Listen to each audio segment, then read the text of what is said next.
Hey there, avid listeners. Thanks again for tuning into Sin's Workshop. Hope you're all having a wonderful day. Today we're going to be talking about All These Bodies by Kendra Blake, the author of the best-selling series, the Three Dark Crowns series.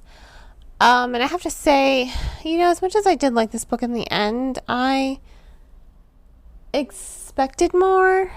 I wanted more. I didn't get exactly what I wanted when I was reading this book, unfortunately. No, that doesn't mean I didn't like it. I did enjoy it. And I have to tell you, I just kind of struggle putting my thoughts together for this novel because it just left me wanting so much more than I got. And I mean, so much more than I got. I wanted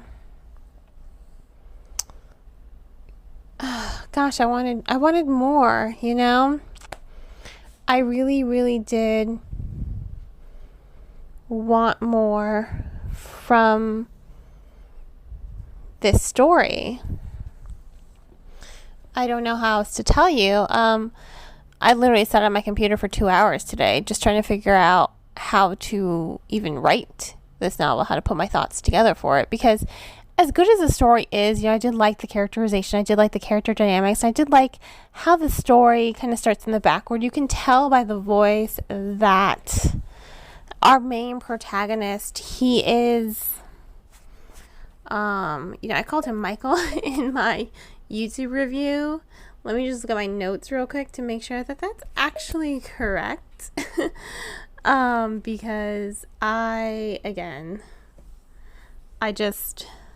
struggled trying to put my thoughts together for this review, unfortunately.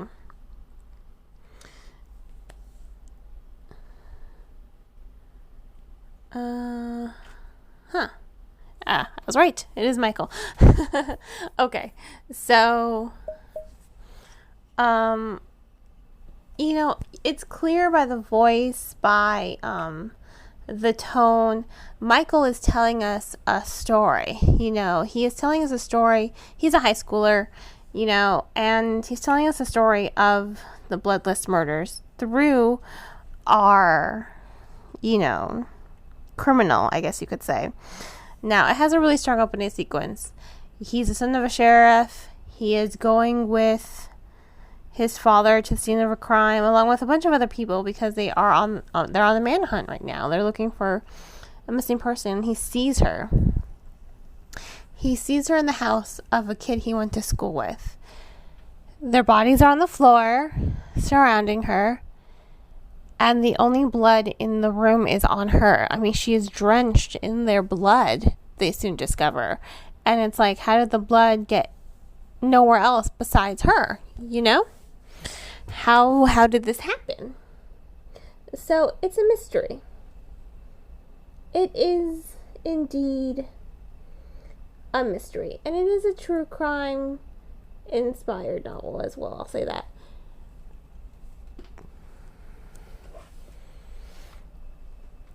So, while she's trying to while he's trying to figure out the pieces together, because he's an aspiring journalist and he's also the only one she'll talk to.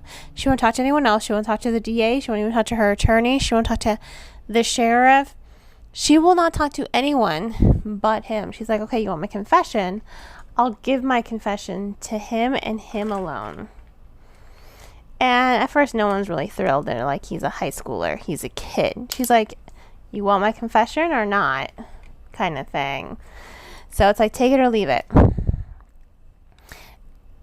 I really do like how her story kind of flows organically. She doesn't tell it from beginning to end. He asks questions and she tells her the answer. It's not a linear story. Now, she won't give up her partner in crime, the person who actually committed the murders, because she doesn't see the point. It's like, well, he didn't give me his real name, and I don't think you're ever going to catch him anyway. And when they ask the question, okay, where did all the blood go? Her answer is very simple. He drank it. So you're thinking, okay, splash of paranormal, supernatural going on here, right? and I liked it. I did. I think once I got a taste of that, that's where I wanted more. I wanted so much more of that because I think that just kind of distracted me from the true crime element in the story. And I get what the author was doing. I like her true crime aesthetic that's going on in the story. I do like it, but I wish she kind of would have just stuck with the true crime element instead of slinking in this supernatural, paranormal element to it.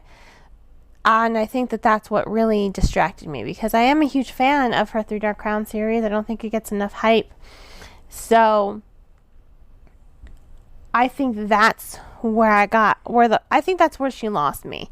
Because once you introduce this fantasy element, I wanted more of that, considering I'm such a fan of her fantasy elements, her paranormal, her supernatural. I wanted so much more of that it was ultimately just a little distracting for me. Which is unfortunate because I do think the story, it does hold on its own very well. But when I got to the end, I was just like, that's it? That's where we're leaving off? Kind of thing. And I was just a little disappointed by that, unfortunately. And I think that's where the author lost me. And why I couldn't fully love this book. Because you get to the end and it's a very open-ended ending.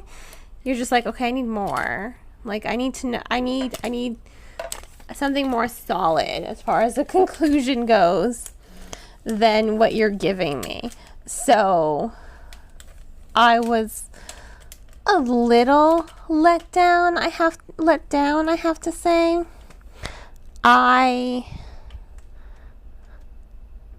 just expected more from it, And I do like the friendship between the two characters. I do like how it's not linear. I like how the flow of the story is very organic, It's not this kind of traditional, we're going to work from beginning to end.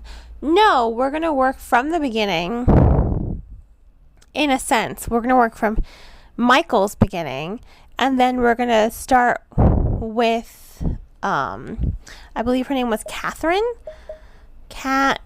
Marie Catherine Hale, that's it. We're going to go to Marie's beginning. But what is her beginning? And Blake does a really good job of making the reader second guess her truth. She's telling the story to Michael. She's giving her confession. She's not really doing a lot to save herself because it's like, it is what it is. She doesn't want to die, obviously, but, she's not really giving them enough cause to want to save her life. Because, she did work with someone who did kill, 10 people, I think. So, across the country. So, you're just left wondering what is going to happen. You're left second guessing her truth. Is she telling the truth or isn't she telling the truth? What exactly is happening? Is she being honest with Michael? And a lot of people do point this out to Michael. It's just because she believes it doesn't mean it's true. Maybe her truth is her truth, but it's not actually true, if you know what I mean. You can see something one way, and that'll be the way you perceive it, and it'll be your truth.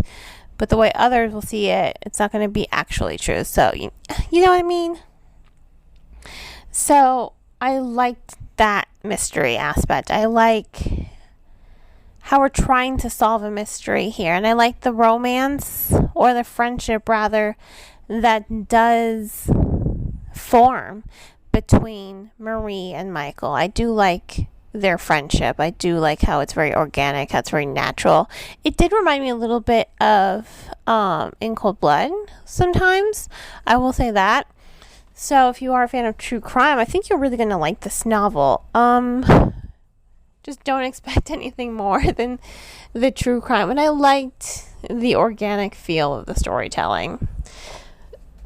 But I just wanted more. I can't help it. I just wanted more. So I'm going to go ahead and give all these bodies 3.3 out of 5 stars.